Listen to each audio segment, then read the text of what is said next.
Pero bueno, nada, para ir comentándoles un poco a los compañeros y las compañeras, eh, vamos a dar inicio a esta charla, a este ciclo de charlas, justamente hoy a 204 años de la independencia, pensar la emancipación hoy. Eh, Desde la Juventud Peronista, el doctor Ricardo Romera, pensamos que es importante generar estos espacios de formación eh, individual y colectiva para los compañeros y las compañeras, para después llevar la militancia cotidiana, diaria, conociendo de lo que estamos hablando y lo que estamos tratando, claramente, conocer nuestra historia, de eso se trata.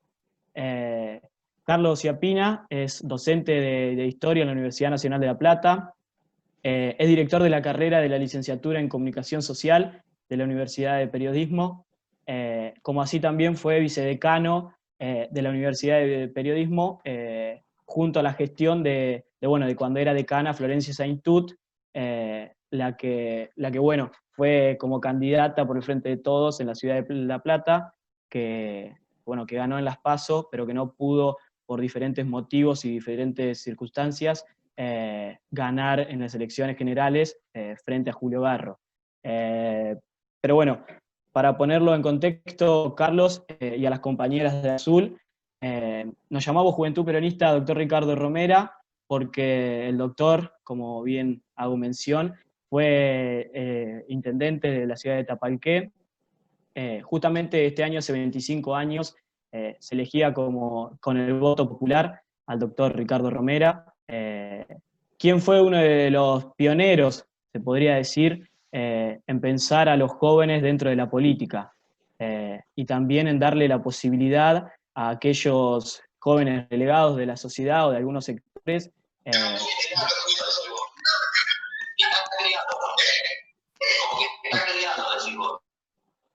a que tengan la posibilidad de llegar a una universidad pública, ofreciéndoles casas para los estudiantes. La ciudad de Tapalqué cuenta con casas para los estudiantes en Buenos Aires, Mar del Plata, La Plata, en las diferentes regiones donde existe la universidad pública, claramente. Como así también les brinda las combis municipales a aquellos y aquellas que viajen a la ciudad vecina de Azul a realizar sus estudios. Luego del doctor Ricardo Romera vino el que hoy en día es intendente, Gustavo Cocconi, que también nos hace parte a los jóvenes de su gestión y de su proyecto de ciudad que tiene.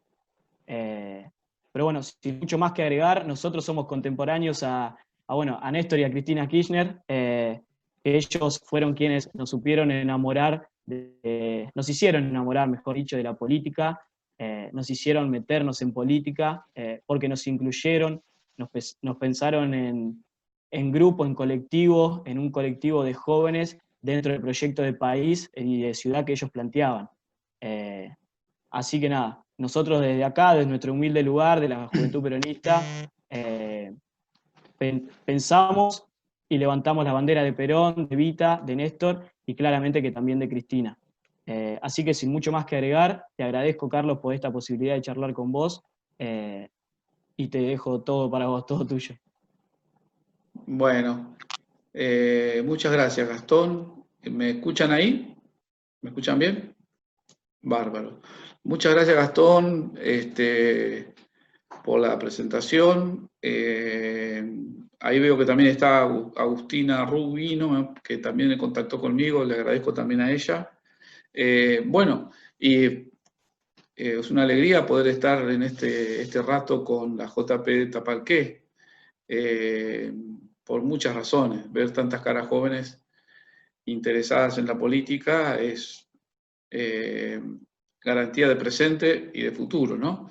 Y por otro lado, gente joven interesada en la política e interesada en la formación política, en un poco, para saber un poquito bien, vos decías, ustedes y nosotros también somos contemporáneos de Néstor y Cristina, pero quizás Néstor y Cristina son eslabones de una cadena larga, ¿no? De una cadena larga que se inicia con el proceso de la independencia y la emancipación, ¿no? Por eso el tema que ustedes me pidieron es un tema o que vamos a charlar ahora, es un tema de historia, pero como todas y todos sabemos, la historia es una ciencia que, digámoslo risueñamente, casi no se ocupa del pasado, sino que todos sus problemas son cómo ver el presente, ¿no? Tiene esa paradoja el saber histórico, ¿no? La historia siempre se interpreta, se lee, se escribe, se pregunta, se charla desde hoy. Entonces, las preguntas y los intereses que tenemos con respecto al pasado tienen que ver con las preguntas y los intereses que tenemos en la actualidad. Y puntualmente, si les parece la charla, yo hago un breve raconto de lo que entiendo por emancipación y algunas líneas de interpretación, y después hacemos las preguntas. ¿Les parece así? Bien. El tema de la emancipación no es un tema muy visitado, pero bueno, no siempre desde una perspectiva nacional, popular, democrática y sobre todo latinoamericana, ¿no? Entonces, yo adelanto que lo que voy a comentar es entender lo que llamamos la emancipación.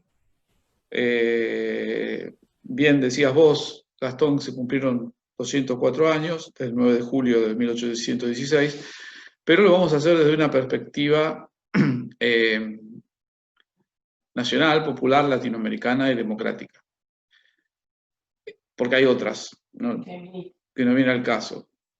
Y acá tengo a mi compañera que me agrega, no la están viendo, me dice feminista, como corresponde que yo me olvide y ella que me lo recuerde.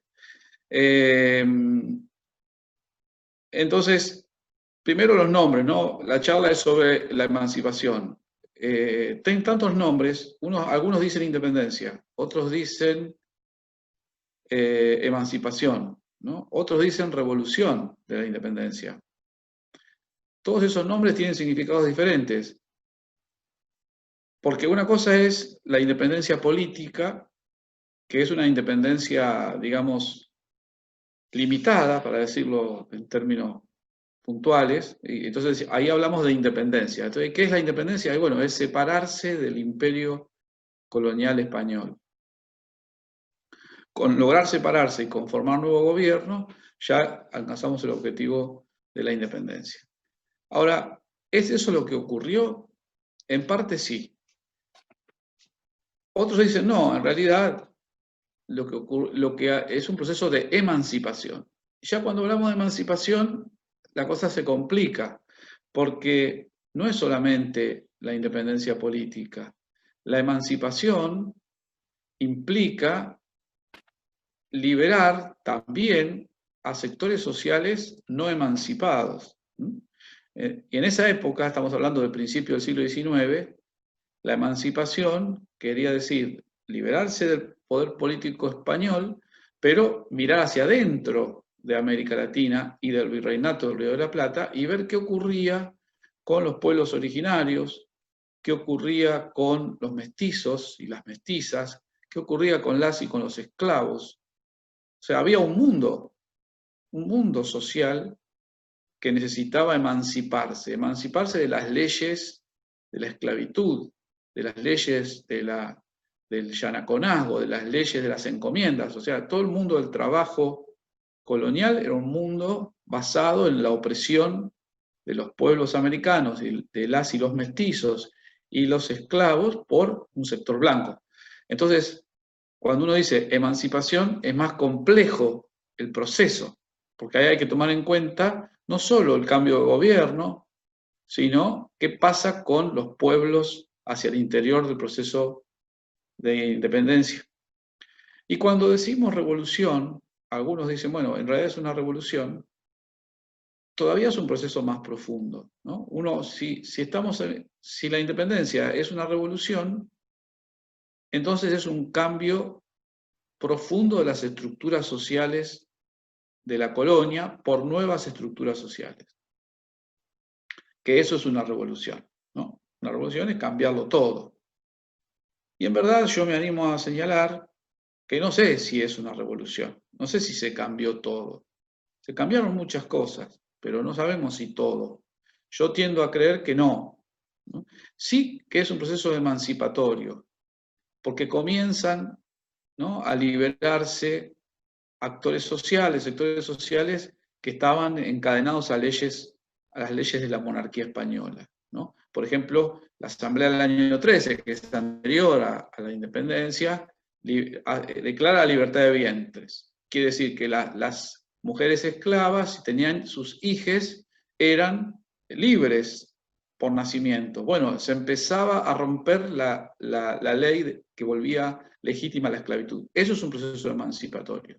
Ahora, los esclavos pasaron a ser presidentes, catedráticos, médicos. No, no hubo una revolución, ¿no? Entonces, primero esas definiciones, ¿no? ¿Estamos en presencia de una independencia? Sí. ¿Estamos en presencia de un proceso emancipatorio? También. ¿Estamos en presencia de una revolución? Y no tanto. Quizás el único lugar, desde una vista latinoamericana, el único lugar donde hubo una revolución fue en Haití. Miren qué paradoja. Ahora lo voy a mencionar, ¿no? Bueno, pero eso para los términos. Luego, los tiempos. Nosotros nos han enseñado en la escuela, creo que desgraciadamente nos lo siguen enseñando, cuando hablamos de la Revolución de Mayo o de la Independencia, hablamos de dos cosas. El 25 de mayo de 1810, el 9 de julio de 1816, se acabó la historia. Listo. Eso fue la independencia. Y, por desgracia, no nos enseñan o no nos muestran la amplitud temporal que tuvo la lucha de la independencia y la amplitud territorial que tuvo la lucha de la independencia. La independencia y la emancipación fue un proceso muy largo. Debiéramos iniciarlo en 1781, con el levantamiento de Tupac Amaru en el Perú. Fíjense, en 1781. Y finaliza en la batalla de Ayacucho en 1824. O sea que si ustedes sacan la cuenta, aproximadamente, bueno, o no aproximadamente, 19 años más 24 años son 43 años, si no estoy sacando mal la cuenta, pero son 4 décadas de luchas, 40 y pico años de lucha para alcanzar la independencia de la monarquía española. O sea, nuestros pueblos en América Latina y nosotros en la Argentina, junto con ellos, logramos la independencia luego de 40 años de guerra, de lucha, de batalla. No es que se sentaron ahí en la casita de Tucumán, dijeron somos libres, ay, qué problema, dijo el rey, se quieren declarar libres y ya está. Fernando VII dijo, bueno, estos muchachos ya se declararon libres. No, acá hubo un proceso que recorrió Haití, que recorrió México, que recorrió Venezuela, Colombia, Ecuador, Chile, Bolivia, Uruguay, la banda oriental, y la Argentina y Paraguay. Todos esos países que no se llamaban así, ¿no?, en esa época, sino que formaban parte de grandes unidades administrativas, que eran el Virreinato de Nueva España, México y América Central, el Virreinato de Nueva Granada, Colombia y Venezuela, el Virreinato del Perú, Perú y Ecuador, el Virreinato del Río de la Plata, la Argentina, la banda oriental, Paraguay, Bolivia y parte de Chile, ¿no? Eso eran los dominios españoles en América. Entonces es un proceso muy extenso en el tiempo y muy extenso en el territorio, ¿no? Toda América Latina está en guerra, toda América Latina lucha para sacarse de encima el poder imperial. Nosotros nacimos a la independencia luchando y la sostuvimos luchando y eso no se terminó. No se terminó porque siempre ha habido otro imperio, luego fue Gran Bretaña, luego el actual, que han querido retomar el dominio. Nosotros tuvimos que nacer luchando y nos permanecemos en ese estado, ¿no? Así que la emancipación es sobre todo un enorme proceso de lucha contra, es un doble proceso, hacia afuera contra la monarquía española, hacia el interior por la emancipación social. Por eso cuando uno ve las figuras de la emancipación, no solamente las del 9 de julio de 1816, ¿no?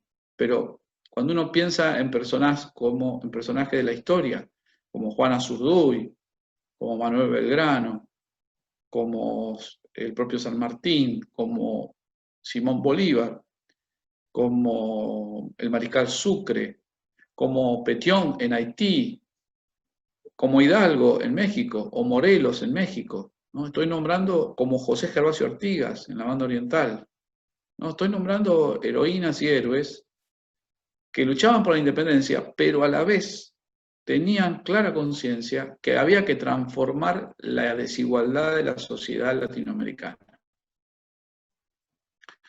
que había que luchar hacia el interior por terminar con las barreras que separaban a las personas al interior de las colonias españolas en América. Solo para que tengan una idea de lo que estamos hablando, porque a veces, en general, se nos pierde un poquito en la distancia, ¿no? Pero, ¿qué eran estas desigualdades, estas leyes? Bueno, ya mencioné una que es terrible, la esclavitud. La esclavitud era legal. Y eso quería decir que a lo largo y ancho de América española había millones de esclavos que trabajaban gratis, que además eran maltratados, las mujeres eran abusadas, todo el repertorio de la maldad de seres humanos que no eran considerados seres humanos, sino que eran considerados cosas por la ley, ¿no? Pero eso no es, eso que era terrible, hay otras inequidades que se agregaban, que eran legales. Por ejemplo, imagínense ustedes que eran mestizos o mestizas o indígenas y querían andar a caballo. Estaba prohibido. Los indígenas y las mestizas tenían prohibido montar a caballo, salvo con un permiso especial. Tenían un permiso especial, podían montar a caballo. Los esclavos tenían prohibido usar zapatos, porque ese era un signo de ciudadanía. Obviamente, esclavos indígenas y mestizos tenían prohibido portar armas, ese era un privilegio de los blancos. Tenían prohibido usar bastón, tenían prohibido usar anteojos, sombrero. O sea, había un apartheid racial en toda la América colonial, que separaba tajantemente. Las personas se anotaban en las iglesias, que era el único lugar donde se anotaban, en libros separados. O sea, si nacía una niña indígena, se la anotaba en el libro de los indígenas. Si nacía una niña blanca, se la anotaba en el libro de los niños blancos. La iglesia tenía un libro por cada color, y eso garantizaba la sociedad de castas. Uno nacía en un lugar y ahí quedaba. Digo para que se entienda la dimensión de dónde venimos, ¿no? Cuando nosotros y nosotras decimos que nuestras sociedades siguen siendo racistas, que lo siguen siendo, ¿no?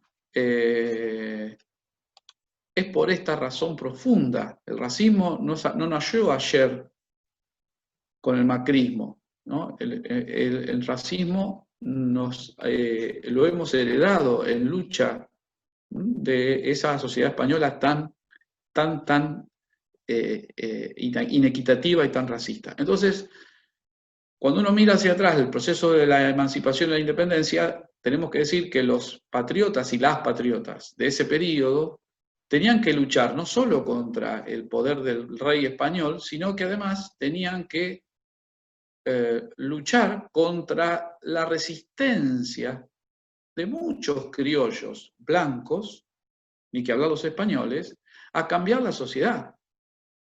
De hecho, muchos criollos blancos estaban de acuerdo con la independencia política, pero estaban totalmente en desacuerdo con la emancipación social.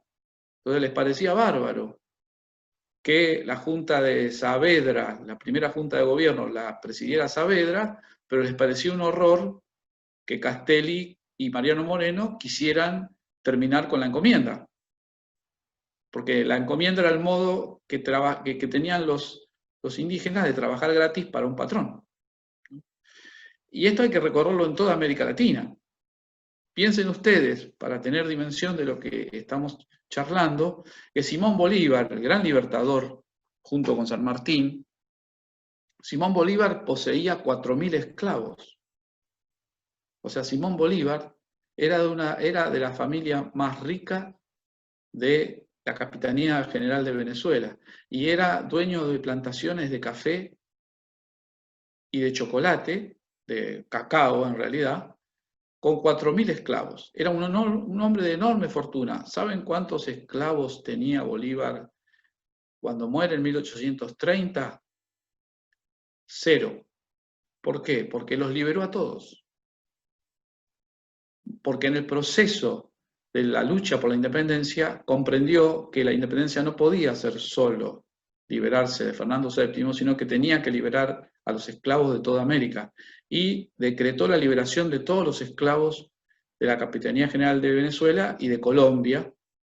Y cuando fundó el Congreso de la Angostura en 1819, lo único que le pidió a los diputados era que por favor nunca abolieran la ley que liberaba a los esclavos, que no retornaran nunca a la esclavitud. Él, que había sido parte de una familia enormemente rica y acostumbrado desde su infancia a que lo sirvieran los esclavos y las esclavas, ¿no? Estos hombres como Bolívar, como San Martín, como Belgrano, como la propia Juana Zurduy, ¿no? Pusieron todo para la lucha por la independencia y la emancipación. Todos terminaron pobres, todos. Bolívar terminó pobre, exiliado. San Martín terminó pobre y exiliado. Juana Zurduy terminó pobre y exiliada. O'Higgins terminó pobre y exiliado. Artigas terminó pobre y exiliado. Belgrano terminó pobre, totalmente pobre. Monteagudo terminó pobre y asesinado. Todos, Hidalgo terminó en México fusilado. Morelos terminó fusilado.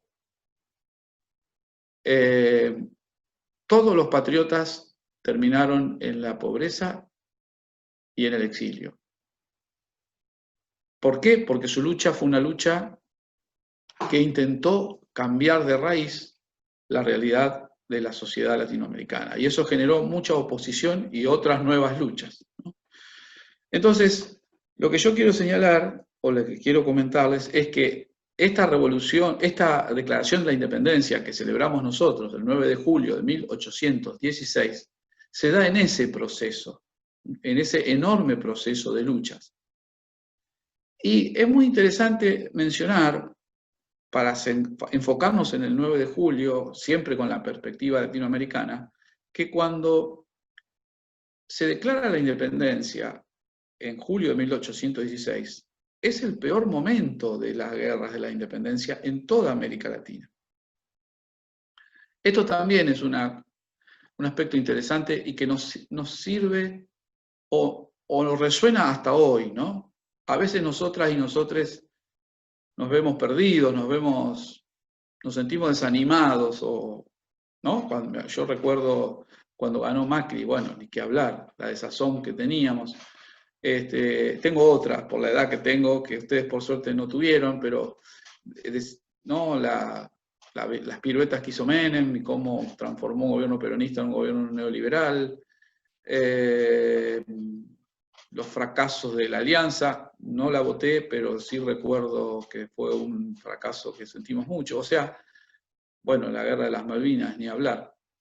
Lo que quiero señalar es que en 1816 era el peor momento de la guerra de la independencia. ¿Qué pasaba en 1816 en América Latina? Bueno, lo que ocurría era que todo el proceso independentista que se había iniciado allá por 1804 con la independencia de Haití, y había seguido con los intentos en México, en el Virreinato del Río de la Plata, en el Uruguay, en Venezuela, en Colombia y en lo que hoy es Ecuador, todos esos intentos habían fracasado.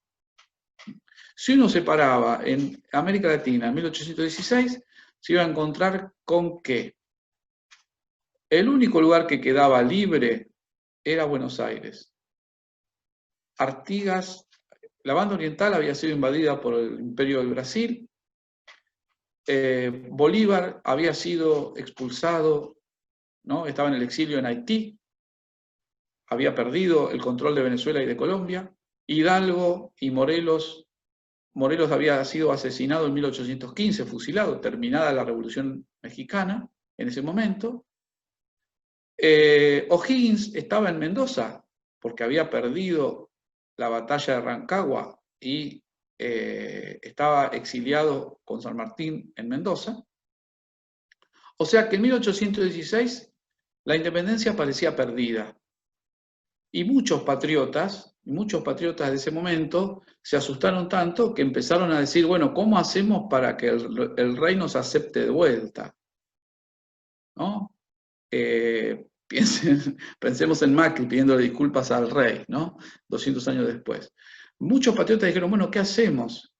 La independencia, España logró sofocar la independencia. Estamos solos. Está solo el directorio en Buenos Aires. Ahí es cuando aparecen las y los verdaderos patriotas, ¿no? Allí, ¿qué pasa con ese Congreso? Duda el Congreso si declarar la independencia. Le da largas al asunto. Tienen miedo, porque tienen miedo que el rey retome el Río de la Plata y los fusilen a todos, como había pasado en Venezuela o en México. Ahí es cuando aparecen los patriotas. San Martín envía una carta al Congreso de Tucumán, donde les dice, de un modo más o menos sutil, declaren la independencia porque voy con mi ejército a Tucumán y se las hago declarar a la fuerza. Ahora, y así declaran la independencia el 9 de julio de 1816. ¿Y cómo la declaran? La declaran de España. ¿Por qué la declaran de España? Porque algunos diputados bichos, digamos, decían, bueno, independicémonos de España, pero miren, cualquier cosa, quedan otras monarquías, la británica, la austríaca, de modo tal que por ahí, la brasileña, el Imperio de Brasil, de modo tal de que si vemos que España se nos viene encima, nos podemos acoger a algún rey, o alguna reina, en este caso la princesa Carlota, que estaba en la corte de Río de Janeiro, para que nos salve. Entonces San Martín vuelve a la carga y dice, muchachos, la independencia o la declaran para todos los pueblos del mundo o no es una independencia. Y entonces le agregan a la declaración de la independencia la frase de España y de toda otra dominación extranjera. Y ahí entonces la independencia se transforma en un paso irreversible. También es interesante otro aspecto del Congreso de Tucumán. Los que votan la independencia vienen de todas las provincias del Río de la Plata, de lo que era el Virreinato del Río de la Plata, salvo la banda oriental que está ocupada por los portugueses, ¿no? O sea, la declaración de independencia es una declaración federal. Y esto es muy importante hacia el futuro, ¿no? Hoy cuando vemos, por ejemplo, que el presidente Alberto Fernández, cada vez que toma una decisión relevante, ¿qué hace? ¿A quién invita? A todos los gobernadores. ¿Por qué? Porque la nación argentina se constituyó desde las gobernaciones hacia el gobierno central, no al revés. Las gobernaciones preexisten a la nación y delegan su soberanía para constituir una nación. Y esto se nota en quién declaró la independencia, las regiones de lo que era el ex virreinato del Río de la Plata. Entonces ahora, esa independencia, entonces sí es un corte definitivo. A partir de allí no hay marcha atrás. Fíjense cuánto tardó en declararse, porque recuerden que el 25 de mayo de 1810, 9 de julio de 1816, son 6 años. Durante 6 años no se declaró la independencia. Por temor a la reconquista española, salvo los que desde entrada la plantearon, como Moreno, Castelli, Vieites, Monteagudo, San Martín, Belgrano, ¿no? Quienes plantearon de entrada que este era un proceso que tenía que desembocar sí o sí en la independencia. Y luego de la independencia, de la declaración de la independencia, entonces allí aparece otro, bueno, perdón, retomo lo que les venía diciendo. Entonces fíjense que la independencia se declara en el momento más amargo del proceso independentista. Cuando parecía que no había por dónde avanzar, cuando parecía que la guerra se había perdido, ahí es cuando estas pocas y estos pocos patriotas dicen, no, no nos vamos a dar por vencidos, vamos a luchar por la independencia como sea.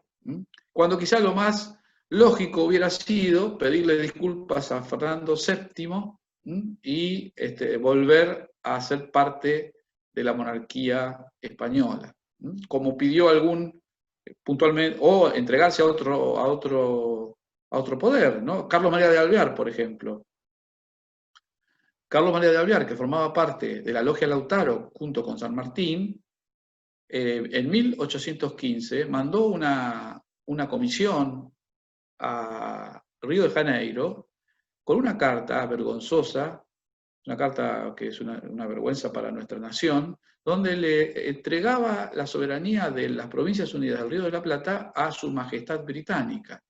O sea, era una carta que le entrega, él era el director supremo, o sea, era el presidente, entre comillas, le entregaba la soberanía de la nación argentina a la corona británica. Por suerte, hasta los británicos se asustaron. Lord Ponsonby, que era el embajador británico en Río de Janeiro, dijo, esto me parece que no va a andar, debe ser que Alvear está muy asustado, pero el pueblo español ya nos rechazó 2 veces, el pueblo americano nos rechazó 2 veces en Buenos Aires, no creo que quieran formar parte de la monarquía británica, y ni siquiera mandó la carta a la corona británica. Si lo hubiera hecho, hubiera sido un problema enorme, ¿no? Pero fíjense hasta dónde podían tener miedo los criollos de la élite. Carlos María de Alvear era de una de las familias más ricas de Buenos Aires, y no es casual que tenga la estatua más grande de la capital federal, no San Martín, sino Carlos María de Alvear. Tiene la estatua más grande en Capital Federal. San Martín era un hombre diríamos, de una familia de clase media baja, para decirlo, su padre era un empleado del Imperio Colonial en las Misiones, lo que hoy es Yapeyú. Entonces lo que quería señalar es eso, ¿no? La independencia se declara en el peor momento del proceso general de la independencia. Y a partir de que la independencia se declara, entonces se pone en marcha un nuevo proceso de lucha. Hasta ese momento las independencias habían sido particulares. Cada región había luchado por la suya. Cada región había luchado separada. Artigas por un lado, Belgrano por el otro, O'Higgins por el suyo, Santander por el suyo en Colombia, Bolívar por el suyo en Venezuela, y así. Eran las independencias regionales. A partir de 1816 se va a dar un proceso único, muy rico y muy productivo para la independencia. Se van a dar el proceso de la independencia continental. ¿Qué quiere decir esto? Quiere decir que desde el sur hacia el norte se constituye el Ejército de los Andes, comandado por San Martín, O'Higgins y varios generales, que puntualmente no se llama ejército argentino, no se llama ejército chileno, no se llama ejército boliviano, ni se llama ejército de Buenos Aires, se llama ejército de los Andes. ¿Por qué? Precisamente porque San Martín pensaba en un ejército conformado por todas las regiones de América del Sur. Los Andes van desde el Istmo de Panamá hasta Ushuaia, ¿no? Entonces, San Martín desde el sur hacia el norte con el ejército de los Andes, y Simón Bolívar desde el norte hacia el sur con el ejército de la Gran Colombia. O sea, Bolívar tiene la misma lógica. Vamos a conformar un ejército donde vienen varias regiones juntas, no el de Venezuela, no el de Colombia, no el de Ecuador, un ejército de lo que él llamaba la Gran Colombia, que incluía todos los países de la vieja división Nueva Granada, Capitanía General de Venezuela.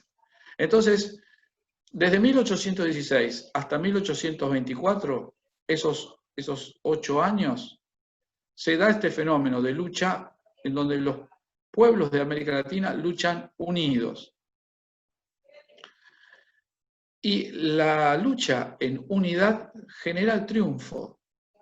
Finalmente, el proceso independentista va a triunfar porque estos ejércitos continentales derrotan a la potencia española. La derrotan definitivamente. Enseñanza de la historia. Cuando el proceso independentista fue particular, fue región por región, fracasó.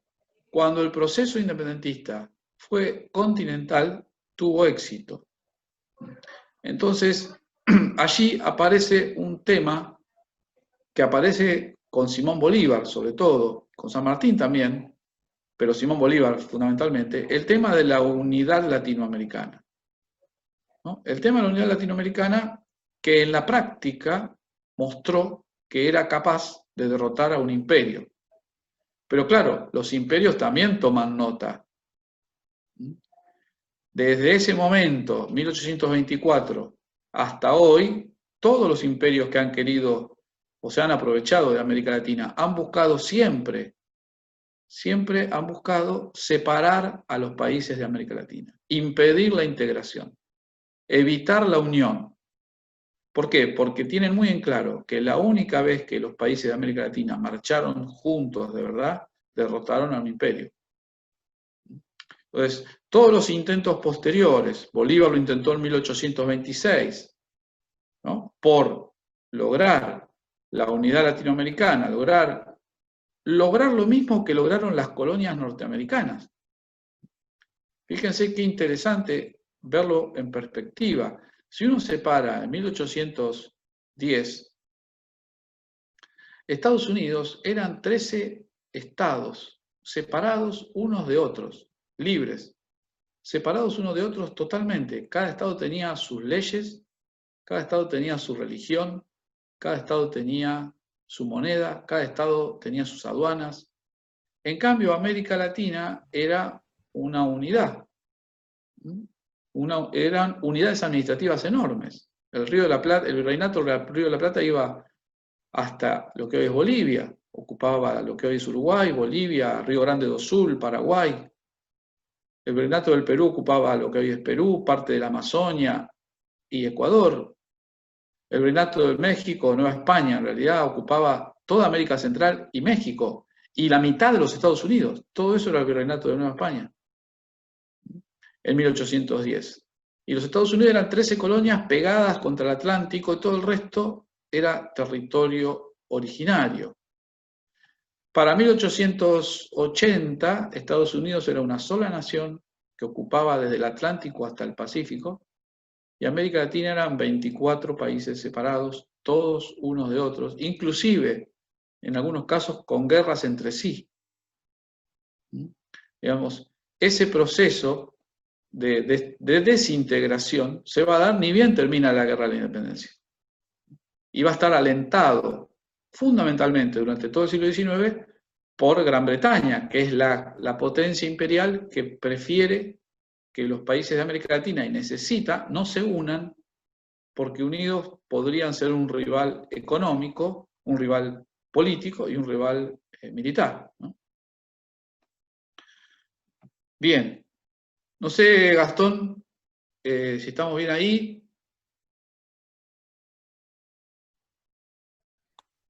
Sí, Carlos, perfecto.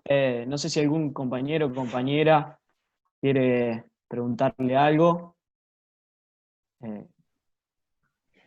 Hola Gastón, hola Carlos, muchas gracias por esta charla, realmente muy nutritivos los contenidos, ya tomé apuntes para después charlarlos en próximas reuniones con los chicos.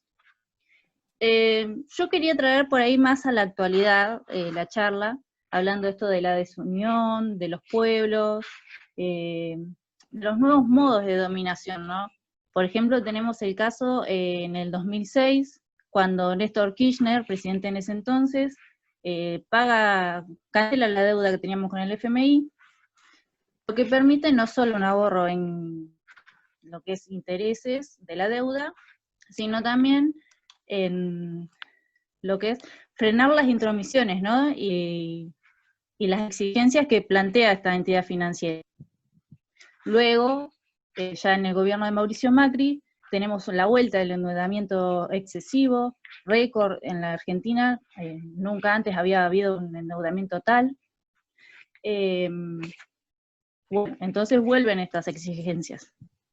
Vuelven estas exigencias acompañadas también de los medios hegemónicos de comunicación, que son otro modo, ¿no?, de dominación. Tenemos dominación económica por parte de estas entidades, dominación simbólica. Por ahí, Guido, quería hacerte una pregunta. Guido. A ver si está Guido. Guido. ¿Ahí se escucha? Sí, ¿Sí? sí. Bueno, muchísimas gracias, Carlos, por darnos esta charla primero. Y la pregunta era más o menos cuáles serían las medidas que deberíamos tomar los latinoamericanos para defender la amenaza extranjera contra la independencia de los países latinoamericanos, como nosotros, como las entidades financieras o los medios hegemónicos de comunicación. Bien, bien, gracias Tatiana y Guido por los primeros aportes. Les voy a responder a los dos porque están vinculadas los dos aportes. Digamos, lo primero que deberíamos retomar en América Latina hoy es la senda de la integración. Para que se entienda, o para que lo veamos en perspectiva, pensemos en el periodo 1998-2015, ¿no? Es un periodo, ¿por qué en 1998? Porque es la asunción del comandante Chávez en Venezuela, que inicia un proceso de resistencia al neoliberalismo del consenso de Washington, al que se van a sumar en el 2003 Néstor y Cristina, en el 2002, perdón, Lula, en el 2003, Néstor y Cristina, en el 2005, Evo, en el 2010, Correa, en el 2010, también el Frente Amplio en el Uruguay, en el 2008, Michelle Bachelet en Chile, en el 2012, el presidente de Paraguay, ya me voy a acordar del nombre. O sea, entre el 1998 y el 2010, lo que se va a dar en América Latina es un proceso que retoma el proceso de integración que habían iniciado los emancipadores allá por 1816.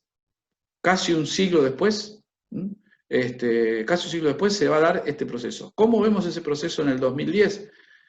Ustedes recuerdan, si ustedes se paran en el 2010, América Latina tiene gobiernos nacional populares en toda América del Sur, salvo Colombia, en toda América del Sur, salvo Colombia, más Nicaragua, más Cuba, ¿no?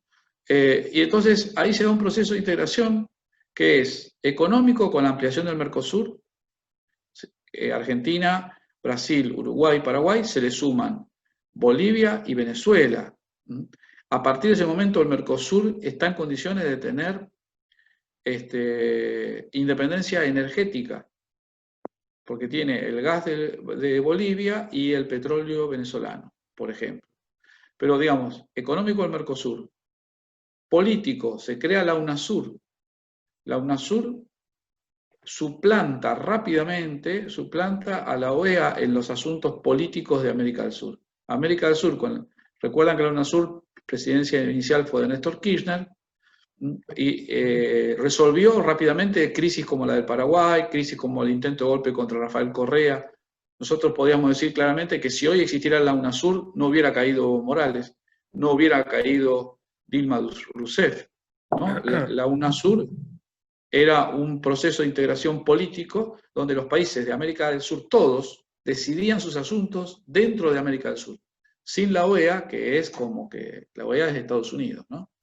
Entonces, está el Mercosur, está la UNASUR funcionando, y empieza a funcionar la CELAC, que es la Comisión Económica para América Latina, que incluye a todos los países de América Latina, incluyendo aún Cuba, rompiendo el bloqueo de los norteamericanos con respecto a Cuba, que siempre quedaba fuera de todas las organizaciones latinoamericanas por la presión norteamericana. Bueno, esa unidad logró que Cuba misma fuera incluida y logró que la OEA la volviera a incluir. Cuba se negó a incluirse, pero hasta la OEA tuvo que volver a incluirla. ¿Por qué? Porque los mecanismos de integración dejaron de lado los mecanismos panamericanistas, ¿no? En la integración hay dos procesos. Cuando ustedes escuchen hablar panamericanismo, es Estados Unidos. Ahí no hay que ir. Los otros mecanismos de integración son los latinoamericanos. Mercosur, UNASUR, CELAC, ¿no? Es más, en algún momento del año 2008, 2009, se empezó a hablar de un gran, y acá vinculado a la pregunta de Tatiana también, se empezó a hablar de un gran banco del sur. Que Venezuela, Brasil, la Argentina, sobre todo estos tres países, y el resto, fundaran un banco como un fondo monetario de América del Sur.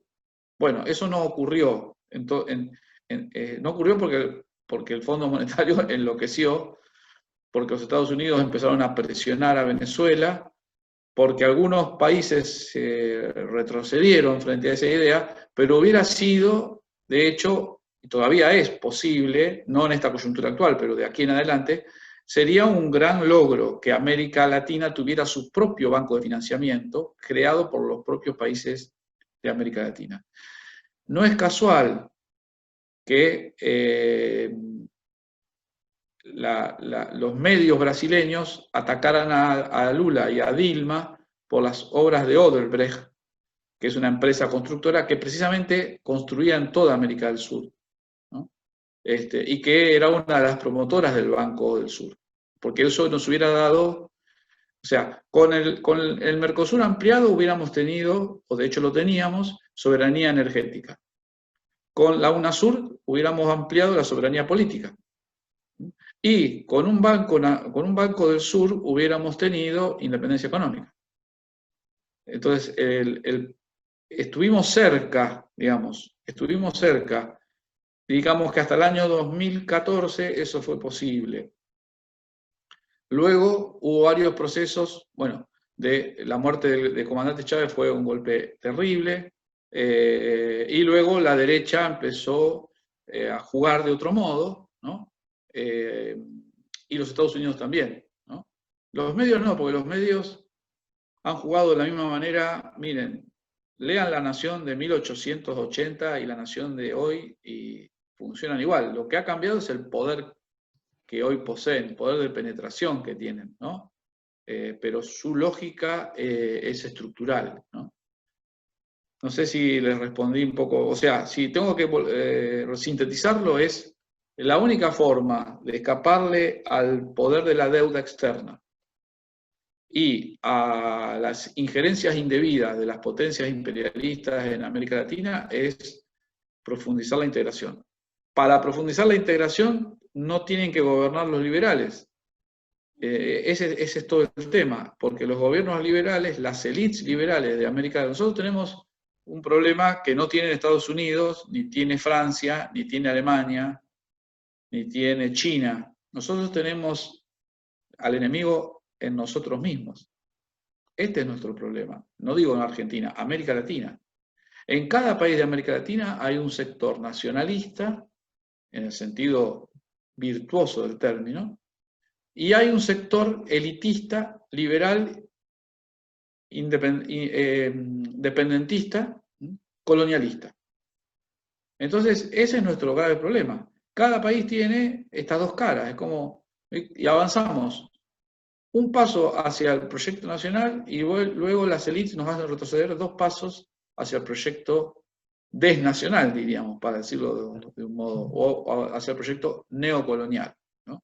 Esa es la disputa que hay hoy y es la que tenemos hoy en la Argentina.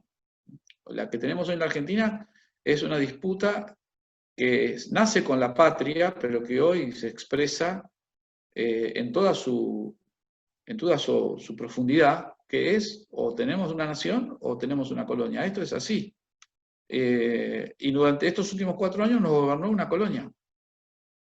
Y el problema que tenemos es que buena parte de nuestra población, no la mayoría, pero buena parte de nuestra población, y no solamente nuestra población en situación de vulnerabilidad o de pobreza, y no solamente nuestra población rica, quiero decir,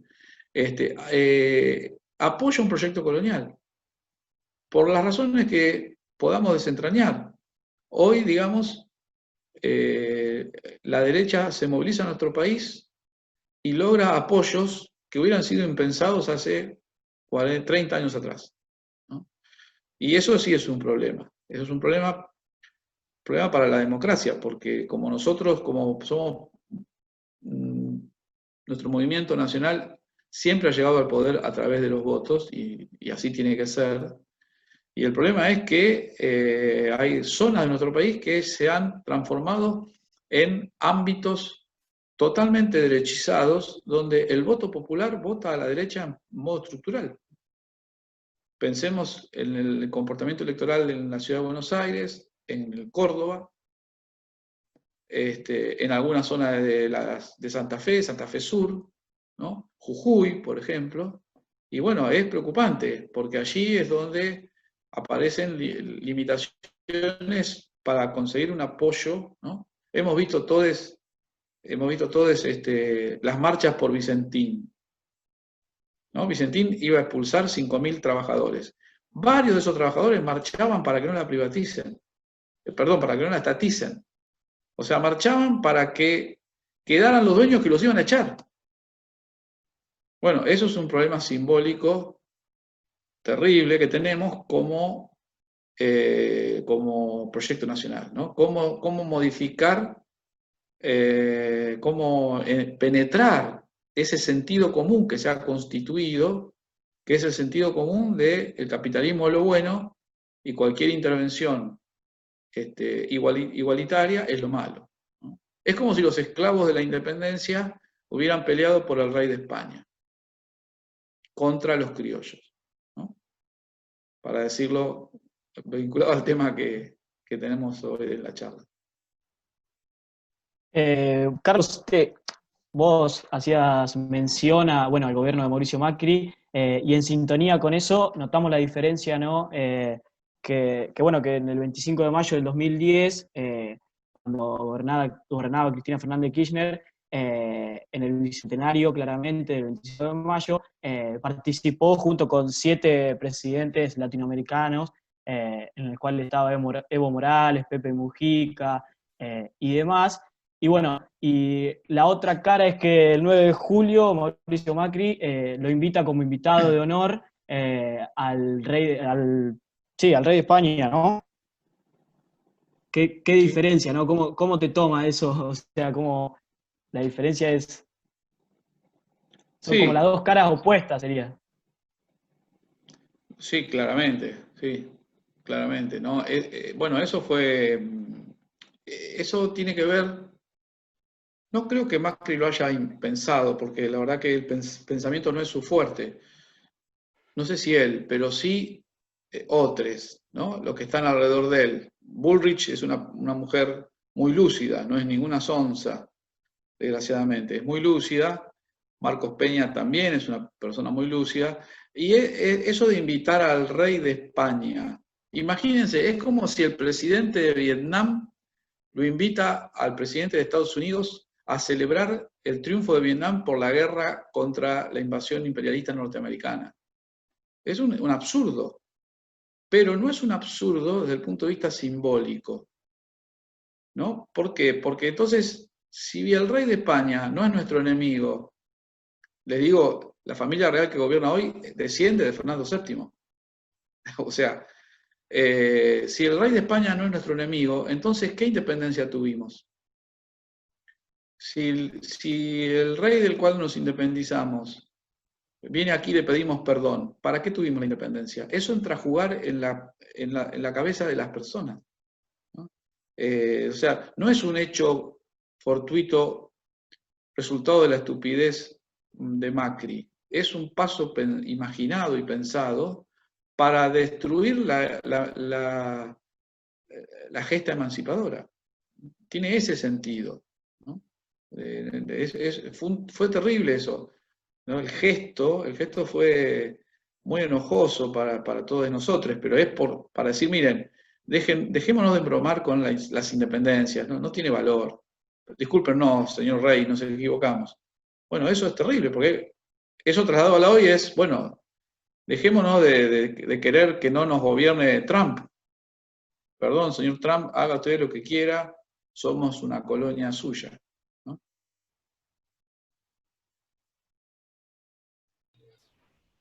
Hola, ¿qué tal? Buenas tardes. ¿Se escucha? ¿Bien? ¿Sí? Bueno, primero agradecerle por darnos su tiempo para realizar esta charla muy buena. Y mi pregunta está más bien dirigida al interior, hacia nosotros, los argentinos, donde viendo una entrevista que realizó el diputado Cornejo, se ve claramente que tiene muchas diferencias políticas con el oficialismo, y como no, si es partidario de la UCR, y utiliza la parte económica como excusa para obtener el cambio constitucional y así poder emanciparse del país, declarar Mendoza independiente. Ahora, a lo que voy ¿es tan necesario declarar a una provincia independiente por las diferencias políticas y por los privilegios individuales? Y además, ¿cómo nosotros evitamos que estas fuertes desigualdades negativas den resultados desastrosos para el país, ya que nos perjudica a nosotros, más que nada? Sí, yo quiero creer, digamos, hay cosas que uno las escucha, está buena la pregunta, ¿no? Uno las escucha o las lee y tiene dos opciones. Bueno, hay varias, pero hay dos que yo digo, una es o uno no lo toma en serio como para poder sobrevivir a semejante barbaridad, o lo toma como una bravuconada de un gobernador que lo que quiere es mayor coparticipación, ¿no? Ahora, en el fondo, los sectores liberales de la UCR y los liberales en general, ¿no? Han sido siempre centrífugos, ¿no? O sea, han apostado siempre a la división. La Argentina, como nosotros la conocemos, existe por los pueblos del interior, por los federales, ¿no? Ahora, los pueblos del interior también tienen, como tiene el país, doble cara. Está el pueblo federal y están las élites unitarias, ¿no? En todas las provincias del interior. Entonces, siempre hay una tendencia centrífuga que sería terrible, imagínense, porque no por la separación en sí, sino porque la separación nos debilita como nación.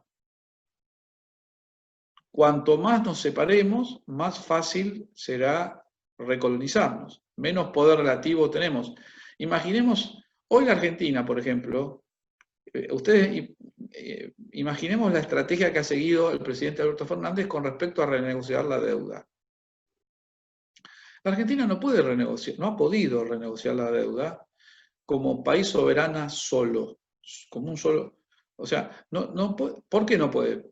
Porque el poder relativo de un país hoy, en el contexto internacional de América Latina, es mínimo. El fondo de inversión al que más le debemos, que es BlackRock, tiene un poder económico que es 4 veces nuestro presupuesto, nuestro PBI. O sea, una empresa a la cual le debemos tiene 4 veces la producción de nuestro país en un año. Entonces la Argentina no puede disputar la deuda sola. Entonces, ¿qué ha hecho el presidente Alberto Fernández? Muy correctamente.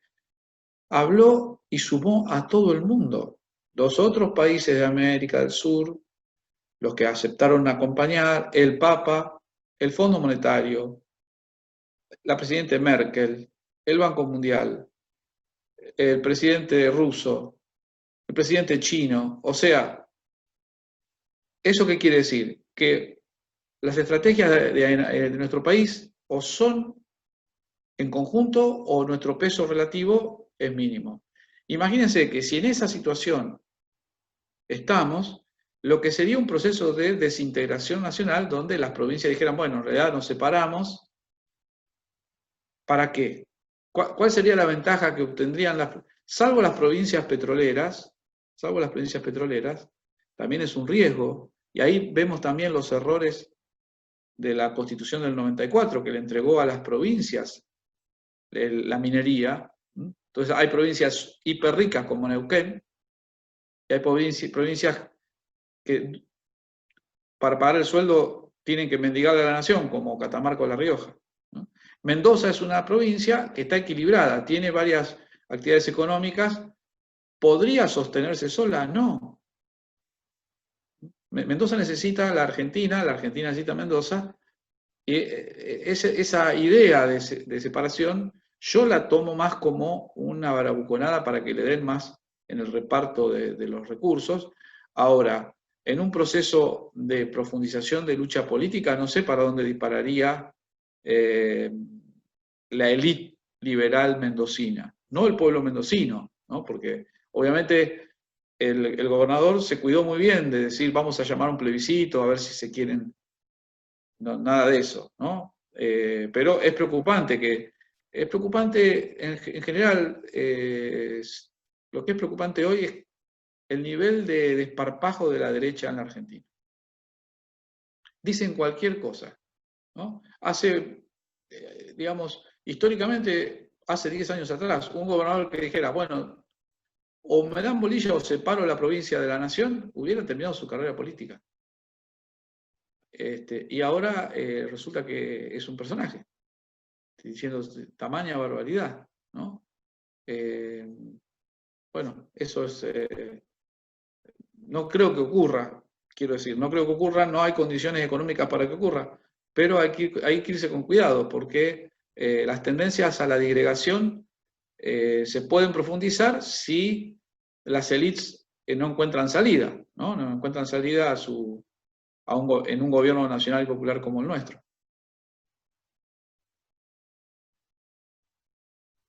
Buenísimo, Carlos. No sé si algún compañero o compañera tiene alguna otra pregunta.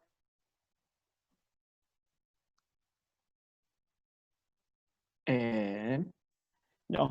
Bueno, yo tengo una última, Carlos, como para finalizar, para no robarte mucho más tiempo tampoco. ¿Cómo se puede explicar el avance de la derecha en Latinoamérica? ¿Esa es para ahora o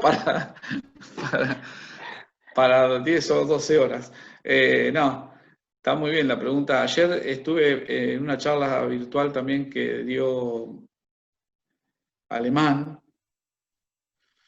y le hicieron la misma pregunta. Yo no soy alemán, si lo habrán notado, pero la pregunta es muy pertinente, ¿no? Lo que tenemos hoy en América Latina es una reubicación de la derecha, una recuperación de las derechas, y que es inédita, es nueva. ¿En qué sentido? La derecha no es nueva la nuestra, la conocemos. Nuestras derechas son, y no le saco el bulto a la frase, son fascistas. En tanto y en cuanto el fascismo es un modo de entender la política en donde lo único que cuenta es la fuerza, ¿no? En ese sentido, nuestras derechas han sido históricamente fascistas, siempre han utilizado la fuerza y obviamente siempre han despreciado los mecanismos institucionales y sobre todo la democracia.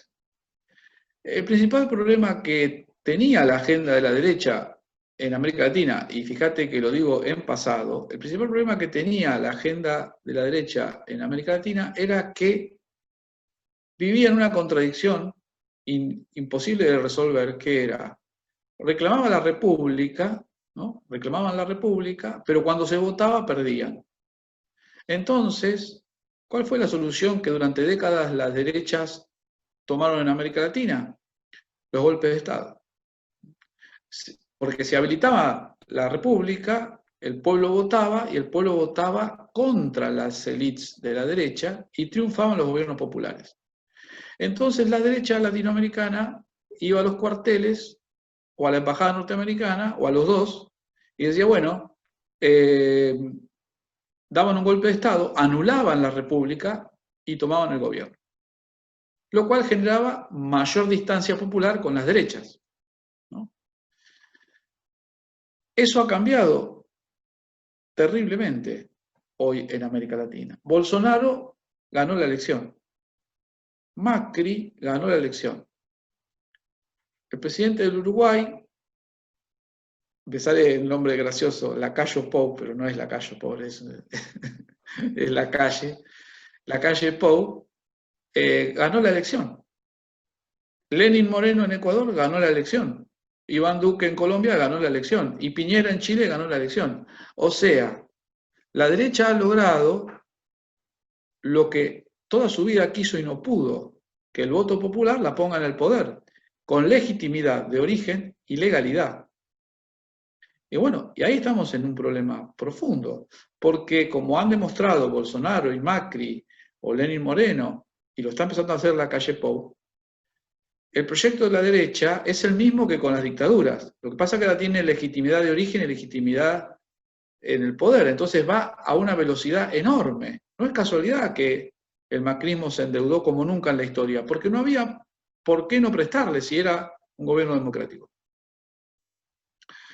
Entonces, hoy estamos en un problema que es ese, cómo retomar la senda de los gobiernos nacional populares derrotando electoralmente a las derechas que han sabido de modos probos y de modos perversos, ¿no? La alianza con el poder judicial, no solo en la Argentina, en Brasil, en Ecuador, en Venezuela, la alianza con el poder judicial y con los medios de comunicación es una alianza, con los medios masivos es una alianza perversa, pero le ha servido para dar vuelta a procesos electorales, ¿no? Y llegar a los gobiernos a través del voto. Entonces ahí tenemos un problema que se resume en esa frase tan utilizada, pero tan compleja, ¿no? Que es la batalla cultural, que en realidad yo la llamaría la batalla por la construcción de un sentido. Digamos, hoy nosotros, a mí me pasa todo el tiempo, y a todos nos debe pasar en la militancia, estás en la verdulería y le tenés que explicar al verdulero que no vote al tipo que lo va a hacer cerrar la verdulería. O sea, el verdulero piensa como Paolo Roca. Paolo Roca tiene 5.000 millones de dólares y el verdulero trata de comer día a día, pero piensan igual. Y ese es un problema profundo que tiene que ver con los procesos educativos, el rol de las escuelas, la mercantilización de la educación. Hay que desmercantilizar la educación. Las escuelas tienen que ser públicas, no puede haber escuelas privadas, no puede haber escuelas privadas. Esa es la realidad, ¿no? Más los medios de comunicación, los medios masivos de comunicación son un poder desbocado, son el único poder de la democracia que no tiene control. No hay control democrático sobre el poder de los medios masivos de comunicación. El control democrático, no digo el control stalinista, tiene que haber legislación para controlar el poder que tienen los medios de comunicación. Ya no es el cuarto poder, no es ni el tercero, ni el segundo, ni el primero, es el poder. Como lo ha mostrado la experiencia brasileña, lo ha mostrado la experiencia argentina, digamos. Entonces, es una lucha por la construcción de un sentido democrático, ¿no? Y que tiene tiene complejidades simbólicas muy fuertes y que va a llevar mucho tiempo. Y ahí es donde, ¿no? Ayer Aleman decía una cosa que es muy llamativa, a mí me gustó mucho la imagen que usó. Él decía, hay cierta correspondencia entre el Jesús, ¿no? El Jesucristo y los movimientos nacional populares. Entonces, ¿por qué? Y porque nunca se mueren, ¿no? El Jesús que muere en la cruz, en realidad no se muere, pero vuelve, ¿no? Usaba esa imagen. Y los gobiernos nacionales populares parece que se mueren, pero no hay crimen perfecto, dice. Resucitan, como el Jesús de la cruz, ¿no? Ahora, cada vez resucitan con más dificultad. Y hay lugares donde no resucitan, ¿no? Y ese es un problema. Brasil, por ejemplo, para mí es desesperante. A mí me duele en el alma lo que veo cada día en Brasil, porque no veo por dónde van a sacarse encima, no a Bolsonaro, que es un fascista, más que un fascista, es un neonazi, diríamos. ¿No? Fascista es Macri. Bolsonaro es un paso más todavía. No como sacarse a Bolsonaro, sino como tener una construcción de sentido que retome aquello que fue posible en el año 2002, que un obrero sea presidente del Brasil, ¿no? Luego que una mujer, la primera mujer, sea presidenta del Brasil. Bueno, eso hoy está en algún lugar, está en el alma del pueblo brasileño. Ahora hay que lograr hacerlo salir, ¿no? Ese es todo un tema, todo un tema. Buenísimo, Carlos. Bueno, la verdad que agradecerte, riquísima la charla que nos pudiste dar, que pudimos intercambiar ideas en este ciclo de charla de formación política que estamos llevando adelante con los compañeros y las compañeras. Hacerte formar la invitación a Tapalqué, a nuestro pueblo, para que cuando vos quieras y termine la pandemia que nos visites. Acá serás bien recibido y bienvenido. Quiero ir a ver el lago, el arroyo azul. El arroyo azul es, ¿no? El arroyo de Tapalqué. El arroyo de Tapalqué, ese. Claro. Así que nada, está más que hecha la invitación y bueno, espero que pronto nos podamos reencontrar también en los pasillos de periodismo, en mi caso, y con los compañeros y las compañeras, esperarte acá. Muy bien, bueno, como no, gracias.